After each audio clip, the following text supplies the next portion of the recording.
إن الحمد لله نحمده ونستعينه ونستغفره ونعوذ بالله تعالى من شرور أنفسنا ومن سيئات أعمالنا من يهده الله فلا مضل له ومن يضلل فلا هادي له وأشهد أن لا إله إلا الله وحده لا شريك له وأشهد أن محمدا عبده ورسوله صلوات الله وسلامه عليه وعلى آله وصحبه أجمعين يا أيها الذين آمنوا اتقوا الله حق تقاته ولا تموتن إلا وأنتم مسلمون يا أيها الناس اتقوا ربكم الذي خلقكم من نفس واحدة وخلق منها زوجها وبث منهما رجالا كثيرا ونساء واتقوا الله الذي تساءلون به والأرحام إن الله كان عليكم رقيبا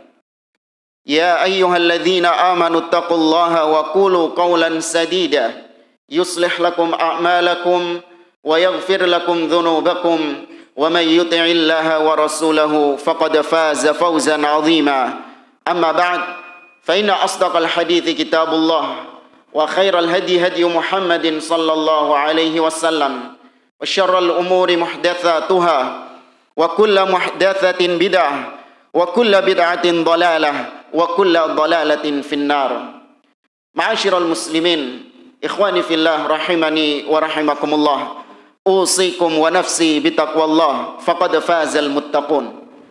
Para jamaah salat Jumat rahimani wa rahimakumullah.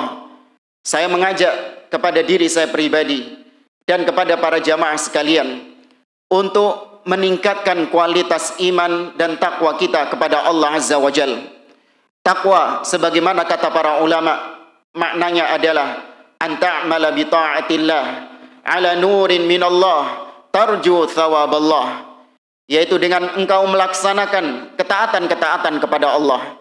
Kau melaksanakan itu karena adanya tuntunan dalil dari Allah, dan kau melaksanakannya karena engkau mengharapkan pahala surga dari Allah. Takwa juga artinya wa antatruka ma'siyatallah ala nurin minallah takhafu iqaballah, yaitu dengan Anda meninggalkan segala macam kemaksiatan kepada Allah. Anda tinggalkan itu karena adanya larangan dari Allah, dan Anda meninggalkannya karena Anda takut akan siksa Allah Azza wa Jalla. Ma'asyiral muslimin rahimani wa rahimakumullah. Sebagaimana yang kita ketahui, Allah Subhanahu wa taala menciptakan manusia dan jin dengan tujuan yang mulia, yaitu agar mereka beribadah kepada Allah Subhanahu wa taala dan tidak mempersembahkan ibadahnya kepada selain Allah.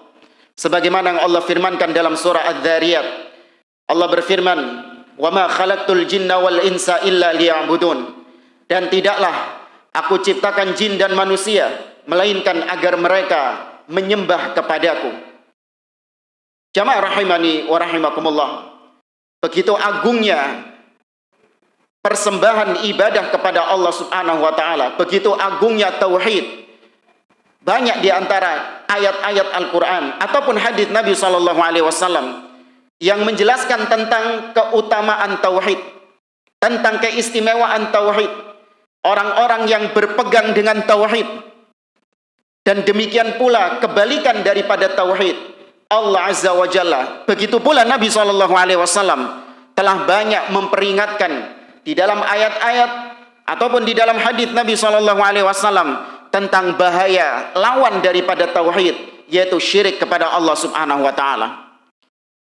Kalau kita mengambil apa yang dikatakan oleh Al-Imam Muhammad bin Abdul Wahhab rahimahullah ta'ala dalam kitabut tauhid, beliau menyebutkan beberapa keistimewaan tauhid. Di antaranya yang pertama, bahwasanya tauhid adalah jalan seseorang untuk menuju surga Allah Subhanahu wa taala. Dengan tauhid, Allah menjamin bahwa orang yang bertauhid dengan benar akan dipastikan masuk surga Allah Subhanahu wa taala. Nabi SAW bersabda dalam hadis yang diriwayatkan oleh Imam Bukhari dan Muslim dari sahabat Ubadah ibnu Samit, kata Nabi SAW, "Man syahida an la ilaha illallah wahdah la syarikalah wa anna Muhammadan abduhu wa rasuluh wa anna Isa ibn Maryam abdullahi wa rasuluh wa kalimatuhu alqaha ila Maryam wa ruhun min wal jannatu haq wan naru haq adkhalahu Allahul jannah ala ma kana minal amal. Kata Nabi SAW, barang siapa yang bersaksi bahwa tidak ada yang berhak disembah dengan benar kecuali Allah Subhanahu wa Ta'ala, yang tiada sekutu baginya, dan dia bersaksi bahwa Muhammad SAW adalah hamba dan utusannya. Dia juga bersaksi, dia juga meyakini bahwa Isa bin Maryam adalah hamba dan utusannya, dan kalimat Allah yang diletakkan kepada Maryam dan ruhnya dari Allah Subhanahu wa Ta'ala. Kemudian dia meyakini surga itu hak, neraka itu hak. Maka barang siapa yang merealisasikan ini semua, kata Nabi SAW, Allah akan memasukkan dia ke surga dengan amalan-amalan yang dia kerjakan. Kemudian di antara keistimewaan orang yang berpegang dengan tauhid, bahwa orang yang berpegang dengan tauhid, dosanya akan diampuni oleh Allah Subhanahu wa Ta'ala. Sebagaimana firman Allah Azza wa Jalla dalam sebuah hadis qudsi, kata Allah Subhanahu wa Ta'ala, ya bani Adam, law ataitani bi qurabid dunya khataya thumma laqitani la tusyriku bi syai'a la ataituka bi qurabiha maghfirah. Kata Allah Azza wa Jalla, wahai hamba-hambaku, wahai anak Adam, seandainya kelak kalian di akhirat, kalian datang kepadaku dengan membawa dosa sepenuh bumi, kalian datang dalam kondisi kalian tidak berbuat syirik kepada Allah Subhanahu wa Ta'ala, alias dia merealisasikan tauhid tatkala di dunia, maka kata Allah, aku akan datang kepadamu dengan membawa ampunan yang sepenuh bumi juga. Kemudian di antara keistimewaan tauhid, bahwa kalimat tauhid la ilaha illallah adalah amalan yang memberatkan timbangan seseorang di hari kiamat kelak. Sebagaimana Nabi SAW dalam riwayat Ibnu Hibban dari sahabat Abu Sa'id Al-Khudri, Nabi SAW bersabda tentang dialog antara Allah Azza wa Jalla dengan Musa alaihi salam. Allah atau Nabi Musa alaihi salam mengatakan kepada Allah, ya Rabbi, alimni syai'an azkuruka wa da'uka bih. Wahai Rabbku, ajarkan kepadaku sesuatu yang dengannya aku gunakan untuk berzikir, yang dengannya aku gunakan untuk berdoa kepadamu. Maka kata Allah Subhanahu wa Ta'ala, qul ya Musa la ilaha illallah. Katakan wahai Musa, tidak ada yang berhak disembah dengan benar kecuali Allah Subhanahu wa Ta'ala. Kemudian kata Musa alaihi salam, ya Rabbi, kullu ibadika yaquluna hadha. Wahai Rabbku, semua hambamu mengucapkan la ilaha illallah. Maka kemudian Allah Azza wa Jalla mengatakan kepada Musa, lau anna samawati sab' wa amirahunna ghairi wal aradina sab' fi kiffatin wa la ilaha illallah fi kiffatin malat bihinna la ilaha illallah. Kata Allah Azza wa Jalla, wahai Musa, seandainya langit yang 7 lapis beserta malaikat-malaikat yang ada di dalamnya ditambah dengan bumi yang 7 lapis diletakkan di satu daun timbangan, dan kalimat la ilaha illallah diletakkan di daun timbangan yang satunya, maka lebih berat kalimat la ilaha illallah, menunjukkan betapa agungnya kalimat tersebut. Jamaah rahimani wa rahimakumullah, apabila kita melihat lebih lanjut tentang keistimewaan, keutamaan tauhid, bagaimana urgensi tauhid, selain karena tauhid adalah alasan kenapa Allah Subhanahu wa Ta'ala menciptakan manusia dan jin, selain karena tauhid merupakan alasan kenapa Allah turunkan kitab-kitabnya, Allah mengutus para nabi dan rasul, tauhid juga merupakan intisari, fokus utama dari dakwah para nabi dan rasul. Sejak Nabi Adam, sejak Nabi Nuh alaihi salam sampai Nabi kita Muhammad sallallahu alaihi wasallam, fokus dakwah mereka adalah kalimat la ilaha illallah, mengajak kaumnya untuk beribadah hanya kepada Allah Subhanahu wa Ta'ala, dan mengajak kaumnya, memperingatkan kaumnya agar jangan mereka mempersembahkan ibadah sedikit pun kepada selain Allah Azza wa Jalla. Allah menyebutkan beberapa kisah-kisah para nabi dan rasul di dalam Al-Quran. Uniknya, kita tahu bahwa para nabi dan rasul mereka memiliki problematika yang berbeda-beda dengan kaumnya. Seperti misalnya Nabi Syuaib alaihissalam. Problemnya, Nabi Syuaib alaihissalam mendapati kaumnya punya masalah dalam ekonomi, di mana kaumnya gemar mencuri timbangan, gemar mengurangi timbangan, punya masalah dalam perekonomian. Atau misalnya Nabi Hud, yang kaumnya yang diutus kepada kaum Ad, atau Nabi Soleh yang diutus kepada kaum Tsamud. Mereka punya problematika kepada kaumnya, masalah sosial, masalah akhlak, di mana kaum Ad dan kaum Tsamud, mereka merasa bahwa merekalah kaum yang terkuat di atas muka bumi ini. Merekalah kaum yang terbaik di atas muka bumi ini, sombong. Atau Nabi Lut alaihissalam, yang problematikanya kepada kaumnya adalah masalah rumah tangga, di mana kaumnya lebih condong menyukai sesama jenis daripada lawan jenis. Namun berbagai macam problematika nabi-nabi yang diutus oleh Allah Subhanahu wa taala kepada kaumnya, namun ternyata warna dakwah para nabi dan rasul tetap satu, mengajak kaumnya untuk kembali beribadah hanya kepada Allah Subhanahu wa taala dan meninggalkan semua sesembahan-sesembahan selain Allah. Allah menyebutkan misalnya dalam surah Al-A'raf, Allah mengatakan, laqad arsalna nuhan ila qaumihi faqala ya qaumi ibudullah ma lakum min ilahin ghairuh. Sungguh kami telah mengutus Nuh kepada kaumnya. Apa kata Nabi Nuh? Wahai kaumku, sembahlah Allah. Kalian sama sekali tidak memiliki sesembahan lain selain Dia. Kemudian Allah sebutkan tentang kisah Nabi Hud. Perhatikan, dengan ucapan yang sama Nabi Hud mengatakan kepada kaumnya, wa ila adin akhahum hudan qala ya qaumi ibudullah ma lakum min ilahin ghairuh. Wahai kaumku, sembahlah Allah. Kalian tidak memiliki sesembahan lain selain Allah.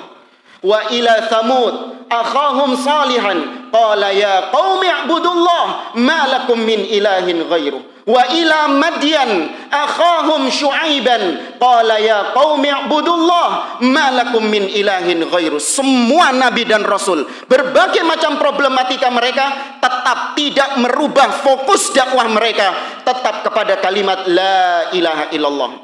Namun sangat disayangkan, sebagian orang di zaman sekarang yang menisbatkan diri kepada sunnah malas untuk mengajarkan la ilaha illallah, malas untuk mendidik umat dengan tauhid la ilaha illallah, sibuk dengan urusan-urusan selain tauhid, sibuk dengan urusan-urusan politik, sibuk dengan urusan-urusan rumah tangga, sibuk dengan urusan-urusan adab. Tauhid dinomor sekiankan.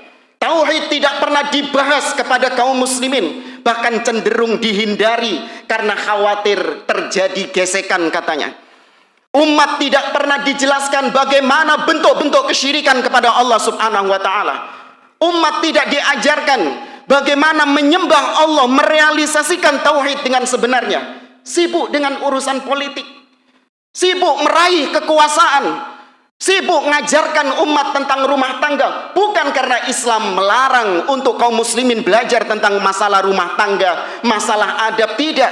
Namun bukan itu fokus dakwah Ahlus Sunnah wal Jamaah. Bukan itu intisari dari dakwah para nabi dan rasul. Jamaah rahimani wa rahimakumullah. Karena pentingnya masalah tauhid ini, sebagian orang terkadang meremehkan tentang masalah tauhid. Bahkan katanya orang-orang yang sudah ngaji tauhid belenger tentang masalah tauhid. Ketika diajak untuk ngaji, belajar tentang tauhid, mereka merasa malas, merasa bosan.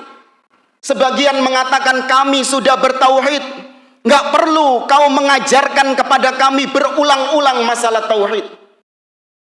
Padahal jamaah dimuliakan oleh Allah, kalaupun kita sudah merasa bertauhid, maka kita mungkin bertanya, kan kita bertanya-tanya, tauhid siapa yang lebih beres? Tauhid siapa yang lebih baik? Kita atau para sahabat Nabi SAW? Sedangkan para sahabat Nabi SAW, mereka tetap digembleng oleh Nabi SAW tentang masalah tauhid. Bahkan 5 hari sebelum Rasulullah SAW wafat, dalam kondisi sakitnya, Nabi SAW sempat-sempatnya menggembleng para sahabat dengan tauhid. Padahal kita tahu 5 hari sebelum Nabi wafat, para sahabat notabene sudah kenyang dengan tauhid, sudah kenyang dengan dakwah tauhid yang selama ini diajarkan oleh Nabi SAW. Namun 5 hari sebelum Nabi wafat, Nabi mengatakan kepada para sahabatnya, ala innaman kana qablakum ittakhadhu qubur anbiya'ihim wa salihihim masajid. Ala fala tattakhidul qubur masajid fa inni anhaakum an dzalik. Ketahuilah, umat-umat sebelum kalian, mereka menjadikan kuburan nabi-nabi mereka, kuburan orang-orang soleh mereka sebagai masjid, sebagai tempat ibadah. Maka ketahuilah, jangan kalian menjadikan kuburan sebagai masjid, karena aku melarang kalian dari perbuatan tersebut. Ini diucapkan oleh Nabi SAW kepada para sahabat yang sudah kenyang dan sudah matang tauhidnya. Namun tidak ada ucapan para sahabat sebagaimana ucapan sebagian orang, kita sudah bertauhid, nggak perlu mengulang-ulang tentang masalah tauhid. Kemudian jamaah dimuliakan oleh Allah Subhanahu wa taala, kalau kita merasa sudah bertauhid sehingga nggak perlu diingatkan tentang masalah tauhid, kita bertanya, tauhid siapa yang lebih baik? Kita ataukah Nabi SAW? Sedangkan Nabi SAW Sayyidu waladi Adam, Sayyidul mursalin, makhluk Allah yang paling mulia di atas muka bumi ini, bahkan di alam semesta, tetap diperingatkan oleh Allah, diperintahkan oleh Allah untuk belajar tentang masalah tauhid. Allah Azza wa Jalla mengatakan, fa'lam annahu la ilaha illallah wastaghfir li dzambik. Fa'lam, berilmulah wahai Muhammad, belajarlah wahai Muhammad tentang apa? Annahu la ilaha illallah, tidak ada yang berhak disembah dengan benar kecuali Allah Subhanahu wa taala. Aqulu qouli hadza wa astaghfirullah li wa lakum wa lisairil muslimina min kulli dzamb fastaghfiruh innahu huwal ghafurur rahim.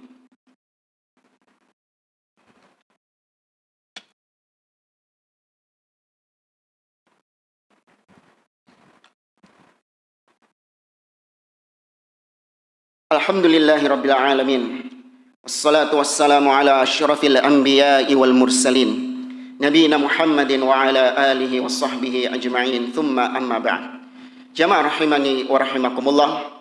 Setelah kita mengetahui sedikit, tidak semuanya, dari keistimewaan dan urgensi tentang masalah tauhid, maka tidak lengkap rasanya kalau kita juga menyampaikan tentang bahaya lawan daripada tauhid, yaitu al-isyraku billah, kesyirikan kepada Allah Subhanahu wa taala. Syirik maknanya kata para ulama adalah taswiyatu ghairillahi billah fi syai'in min khasaisillah. Syirik maknanya adalah yaitu menyamakan, menyandarkan, menyandingkan, menyetarakan antara selain Allah dengan Allah pada perkara-perkara yang menjadi kekhususan Allah Subhanahu wa taala, yaitu perkara rububiyah, perkara penciptaan, itu menjadi kekhususan Allah. Maka barang siapa yang meyakini ada yang setara dengan Allah dalam masalah penciptaan, jatuh dalam perbuatan syirik kepada Allah. Kemudian yang menjadi kekhususan Allah adalah masalah al-uluhiyah, masalah ibadah, masalah mempersembahkan ibadah. Bahwasanya ibadah, sholat, puasa, doa, nazar, menyembelih, tawakal, khauf, roja, semua bentuk-bentuk ibadah hanya boleh diserahkan kepada Allah Subhanahu wa taala. Manakala ada sebagian ibadah tersebut yang diberikan kepada selain Allah, dipersembahkan kepada selain Allah, maka jatuh dalam kesyirikan al-uluhiyah. Demikian juga yang menjadi kekhususan Allah adalah al-asma was sifat, nama-nama dan sifat-sifat Allah Subhanahu wa taala. Tidak ada satupun makhluk yang memiliki sifat-sifat sebagaimana sifat Allah Subhanahu wa taala. Maka barang siapa yang meyakini ada selain Allah yang juga memiliki sifat-sifat seperti Allah, maka dia jatuh dalam perbuatan syirik dalam masalah al-asma was sifat. Kalau kita melihat dalil-dalil Al-Quran dan sunnah Nabi SAW tentang bahaya syirik, sangat banyak sekali. Di antara ini disebutkan oleh Allah Subhanahu wa taala bahwasanya syirik adalah dosa yang apabila seorang hamba mati membawa dosa ini, Allah Azza wa Jalla tidak akan mengampuninya.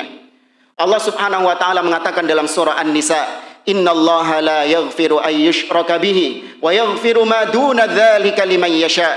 Kata Allah Subhanahu wa taala, sesungguhnya Allah tidak mengampuni seorang yang mati dalam keadaan dia berbuat syirik kepada Allah. Dan Allah mungkin mengampuni dosa-dosa yang di bawah kesyirikan bagi siapa saja yang dikehendaki oleh Allah Subhanahu wa taala. Seorang mungkin dia dalam hidupnya dia ini adalah pelaku dosa besar. Dia mungkin pezina, wal iyadzubillah. Dia mungkin peminum khamr, dia mungkin pencuri, ya dia mungkin begal dan seterusnya. Namun sampai matinya dia tidak pernah membawa dosa syirik kepada Allah Subhanahu wa taala. Meskipun di mata manusia dia ini orang yang jelek, dia ini orang yang buruk, namun kita katakan Ahlus Sunnah meyakini bahwa orang seperti ini masih ada kans, masih ada peluang dia diampuni oleh Allah Subhanahu wa taala. Berdasarkan firman Allah, "Wa yaghfiru ma duna dzalika liman yasha." Namun kalau kita lihat, ada seorang yang terpandang di hadapan manusia. Mungkin dia ini statusnya sebagai kiai atau ustadz atau ulama atau sebutan-sebutan mentereng lainnya. Dia baik sama manusia, tersenyum, murah senyum, dermawan, suka membantu. Namun dia hidupnya penuh dengan kesyirikan kepada Allah Subhanahu wa taala. Gemar ngalap-ngalap berkah ke kuburan, minta-minta kepada kuburan-kuburan keramat dan praktek-praktek kesyirikan lainnya. Maka mati dalam keadaan syirik kepada Allah tidak akan mungkin diampuni oleh Allah dan tempatnya pasti di neraka. Innalladzina kafaru min ahlil kitabi wal musyrikina fi nari jahannam khalidina fiha ulaika hum syarrul bariyah. Kekal di neraka selama-lamanya, tidak diampuni oleh Allah Subhanahu wa taala. Kemudian di antara bahaya syirik ma'asyiral muslimin, bahwasanya syirik adalah a'dhamu dzanbin yuqsallahu bih. Syirik adalah dosa terbesar yang dilakukan hamba kepada Allah Subhanahu wa taala.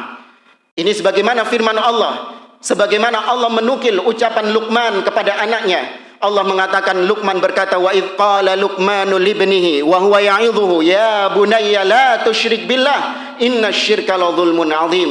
Wahai anakku, kata Luqman, jangan sekali-kali kau berbuat syirik kepada Allah, karena syirik adalah kezaliman yang besar. Maka seorang yang memiliki mindset tauhid, memiliki pola pikir tauhid, dia akan memandang pelaku kesyirikan adalah orang-orang yang hina di atas muka bumi ini. Pelaku kesyirikan lebih buruk daripada pezina, lebih buruk daripada pencuri, lebih buruk daripada koruptor. Sebagian orang mungkin mindsetnya agak dibenarkan sedikit, keliru mindsetnya. Ketika dia melihat pelaku LGBT katakanlah, pezina, atau pemabuk, atau pencuri, dan pelaku-pelaku dosa yang lainnya, dia menganggap itu orang paling buruk di atas muka bumi ini. Tidak ada yang lebih buruk daripada dia. Nah, dia adalah orang yang buruk dengan dosa-dosa yang dia kerjakan. Namun ketika melihat pelaku kesyirikan, apalagi pelaku kesyirikan yang dibungkus dengan kedok-kedok agama, berjubah, bergelar ustadz, bergelar kiai, tidak ada pandangan buruk sebagaimana pelaku kriminal. Bahkan dicium tangannya, dimintai berkah, dimintai barokah, karena ini wali katanya dari wali-wali Allah Subhanahu wa taala. Padahal pelaku kesyirikan lebih hina daripada pezina, lebih menjijikkan daripada pezina. Harus dihinakan, harus lebih benci pelaku kesyirikan daripada pelaku perzinahan. Ini mindset orang yang bertauhid kepada Allah Subhanahu wa taala. Sebagaimana kita melihat pelaku zina LGBT menjijikkan, naam, itu menjijikkan. Tapi jangan lupa pelaku syirik lebih menjijikkan meskipun manusia memandang dia manusia yang mulia, ma'asyiral muslimin. Maka jamaah yang dimuliakan oleh Allah Subhanahu wa taala, kesyirikan jangan sampai kita merasa aman dari perbuatan syirik. Nabi Ibrahim berlindung kepada Allah, wajnubni wa baniya an na'budal asnam. Demikian juga Nabi kita Muhammad SAW. Mereka, Nabi dan Rasul, berlindung kepada Allah jangan sampai berbuat syirik. Bahkan Allah mengancam Nabi SAW agar tidak berbuat syirik. Allah mengatakan, la in asyrakta la yahbatanna amaluk wa la takunanna minal khasirin. Wahai Muhammad, Andai kata kau berbuat syirik, maka hilanglah, hanguslah semua amalan-amalan yang kau kerjakan, dan kau menjadi golongan orang-orang yang merugi. Kalau Nabi diperingatkan tentang bahaya syirik, padahal Nabi adalah manusia yang paling mulia, yang tidak mungkin berbuat syirik. Namun karena besarnya perkara kesyirikan ini, sampai-sampai sekelas Nabi gak tanggung-tanggung Allah tetap memperingatkannya. Maka bagaimana lagi dengan kita? Maka jamaah, jangan merasa aman, jangan merasa kita sudah belajar tauhid, kita sudah ngaji, kita sudah belajar kitab ini, kemudian kita merasa aman dari perbuatan syirik kepada Allah Subhanahu wa taala. Tidak. Tetap minta perlindungan kepada Allah. Tetap kita terus belajar tauhid. Dengungkan tauhid kepada keluarga kita, kepada tetangga-tetangga kita, kepada kerabat-kerabat kita. Didik mereka dengan tauhid. Karena dengan itulah seorang mendapatkan ridha Allah Subhanahu wa taala. Dengan itulah seorang masuk surga Allah Subhanahu wa taala. Innallaha wa malaikatahu yusholluna 'alan nabi. Ya ayyuhalladzina amanu shallu 'alaihi wa sallimu taslima. Allahumma salli ala Muhammad wa ala ali Muhammad kama sallaita ala Ibrahim wa ala ali Ibrahim wa barik ala Muhammad wa ala ali Muhammad kama barakta ala Ibrahim wa ala ali Ibrahim innaka Hamidum Majid. Allahumma ighfir lil mu'minina wal mu'minat wal muslimina wal muslimat al ahya'i minhum wal amwat innaka samiun qaribun mujibud da'awat. Allahumma anta rabbuna la ilaha illa anta khalaqtana wa nahnu ibaduk wa nahnu ala ahdika wa wa'dika mastata'na na'udzu bika min syarri ma sana'na nabu'u laka bi ni'matika 'alaina wa nabu'u laka bi dhunubina faghfir lana fa innahu la yaghfiru dhunuba illa an. Allahumma arinal haqqa haqqa warzuqna ittiba'ah wa arinal batila batila warzuqna ijtinabah. Allahumma inna nas'aluka husnal khatimah wa na'udzu bika min su'il khatimah. Allahumma ja'al akhira kalamina minad dunya la ilaha illallah. Allahumma ja'al akhira kalamina minad dunya la ilaha illallah. Allahumma tsabbitna bil qawli tsabit fil hayatid dunya wa fil akhirah. Rabbana ighfir lana wa liwalidina warhamhum kama rabbawna shighara. Rabbana hab lana min azwajina wa dhurriyyatina qurrata a'yun waj'alna lil muttaqina imama. Rabbana la tuzigh qulubana ba'da idh hadaitana wa hab lana min ladunka rahmah innaka antal wahhab. Rabbana taqabbal minna innaka antas samiul alim wa tub alaina innaka antat tawwabur rahim. Rabbana atina fid dunya hasanah wa fil akhirati hasanah wa qina adzaban nar. Wa sallallahu ala nabiyyina Muhammad wa ala alihi wa sahbihi ajma'in. Wa akhiru da'wana anil hamdulillahi rabbil alamin. Wa qumu li salatikum yarhamukumullah.